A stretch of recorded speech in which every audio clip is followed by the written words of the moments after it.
Саламатсыңарбы балдар, силер менен аналогияларды талдайбыз. Силер менен мен Оторбаев Улан. 41-нчи аналогияны талдай турган болсок, хореограф би деп турат. Хореограф бул бийди чыгарат, бийди жаратат.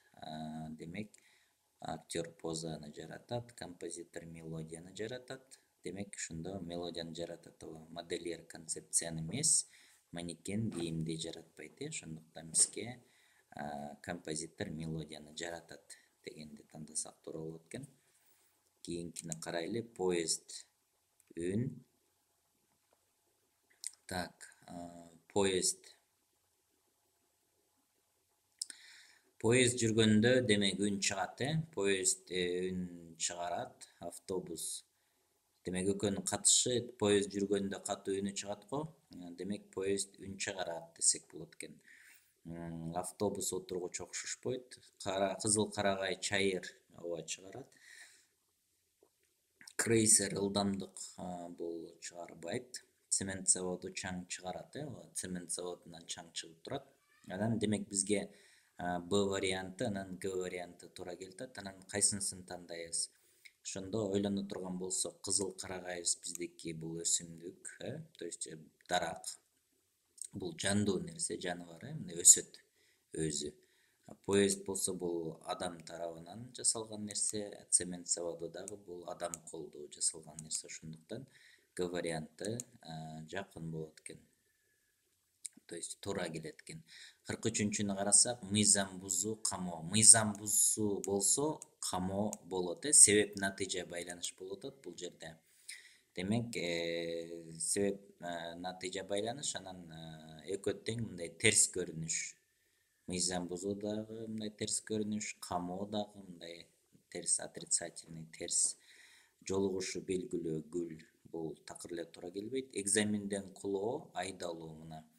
Экзаменден кулоо дагы бул терс көрүнүш, айдалуу да терс. Демек, айдалуу университеттен мисалы айдалып кетиш бул экзаменден кулоонун себеби натыйжасында. Сый көрсөтүү, урмат, бутун согулуп алуу, гүлчүк дейт. Эми бул жерде мына себеп жана натыйжа байланыш, анан экөө тең мындай терс көрүнүш болуп атат. Мыйзам бузуу, экзаменден кулоо, камоо дагы айдалуу. Анан гөлчүк болсо, мисалы үчүн бутун согулуп алуу деген эки орун алмашып турат. Анан экинчиден гөлчүк деген бул такыр эле эч кандай терс көрүнүш деле болбойт. Ошондуктан Б вариантыбыз туура болот экен. 44-тү карай турган болсок, уй, сүт. Демек, уй сүт берет, ат чөп бербейт, ат чөп жейт, кой жүн берет, ооба, жүнүн кыркып алабыз. Төө жүк бербейт, ал ит кайтарууну бербейт, ал кайтарат десек болот. Демек, бизге кой жүн берет, бул эң жөнөкөй аналогияларга кирет. Негизсиз себеп дейт. Негизсиз себеп болсо, муну кандай кылабыз? Негизсиз бир нерсенин себеби жок болот да, себеби жок нерсе бул негизсиз десе болот. Демек, биз сүйлөм курсак, негизсиздин себеби жок десек болот экен. Ошондой эле А вариантта карасак, түбөлүктүү нерсенин соңу болбойт, соңу жок болот. Мына экөөнүн байланышы оңой эле табылып калды. Оор чечим дейт, милдеттендирүүчү макулдук. Эми булар мындай эле сөздөр болуп калды, эч кандай эталон сөздөгүдөй байланыш берген жок. Сүлгү ным дейт, ным нерсени сүлгү менен биз сүрөбүз, кургатабыз деген сөз. Ошондо байланыш ным, сүлгү. Сүлгү демек бул бир каражат, инструмент катары нымды кетирүүчү. Анан ошондо терини күн болбойт, жүз арчыңын жаш кетирбейт. Тескеринче жаш, жүз арчы экөө орун алмашып турат. Шампунь чач бул такыр эле болбойт. Анан пресс-папье, сыя. Сыя бул ошо пресс-папье деген атайын бул илгери ошол ручкалар чыга электе, биз азыр жазып аткан шарик ручкасы чыга электе, сыя менен жазышчу. Ошондо сыя көбүрөөк мындай агып кеткен, төгүлүп кеткен учурда ошо пресс-папье менен басып, сыяны кургатышат экен. Мына ушундай байланыш бар да, нымды сүлгү кургатат, сыяны пресс-папье кургатат дейт. Андан кийин жеңүүчү, жеңилүү. Жеңүүчү болсо сөзсүз жеңилүү да болот деген сөз да. То есть бир тарабы жеңилет, жеңилсе бир тарабы жеңет. То есть экөө карама каршы байланыш. Спортчу болсо колдоо болот. Бул экөө эми карама каршы байланыш эмес. Сатуучу болсо сатып алуучу да болот. То есть ошол мындай карама каршы. То есть мааниси жагынан карама каршы эмес, мындайча айтканда бир бирөө болсо экинчиси болот деген сөз да. Мисалы үчүн сатуучу болбосо сатып алуу да болбой калат. Жеңилүү жеңүүчү болбосо жеңилүүчү тарап дагы болбой калат деген сөз да. Мына ушундай байланыш экен бул жерде. Бала чоңою, анан сот актоо дейт. Сот болбосо актоо да болбой калат десе болот, мисалы үчүн. Бирок бул Г варианты анча туура келе бербейт. Мисалы үчүн сот, актоо, жеңүүчү, жеңилүү бул экөө мындай түзмө түз байланыш экени көрүнүп турат. Сот актоо, анан сот болсо жазага тартуу деген сыяктуу мындай байланыш болуп калат да. Бул кичине көп маанилүү болуп калып атат бул жердечи. Ошол себептен туура келбейт. Адырзоо дейт. Адырды билсеңер, бул адыр мындай дөңсө тоолор, мындай кичинекей болот. Зоо болсо аябай эле чоң бийик болот да, экөөнүн мындай байланышын карай турган болсок. Ошол себептен ушундай байланыштарды биз карайбыз. От жалын дейт. Эми жалын, от жалын, жалын, от бул дагы окшошу мүмкүн.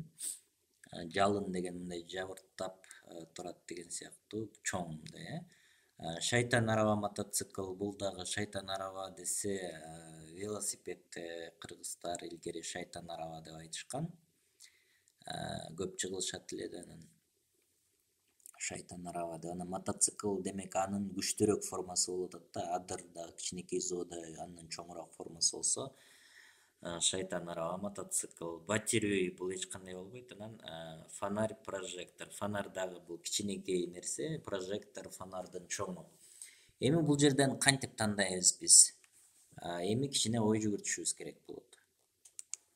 Тандаш үчүн ой жүгүртөбүз. Мисалы, адыр зоо мындай карай турган болсок, ушуларга жакыныраак кандай дагы бир эле эмес, дагы канча окшош жагы бар. Мисалы үчүн адыр зоо ордунан кыймылдабай эле турат, Шайтан араба менен мотоцикл бул ордунан кыймылдайт. Бул бир жерде турбаган нерселер.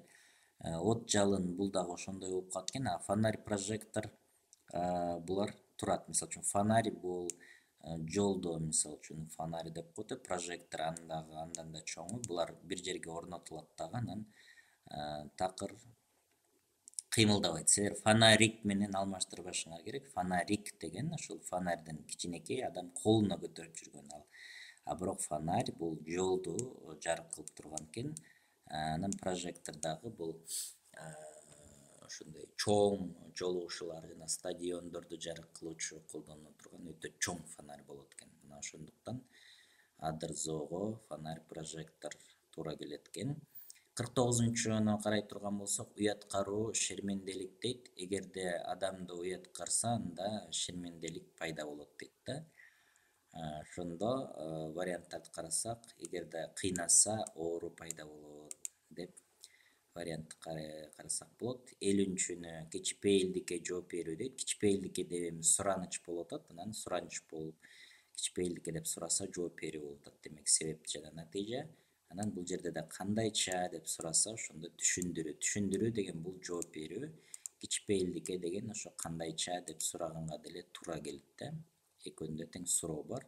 Анан калган варианттар туура келбейт экен.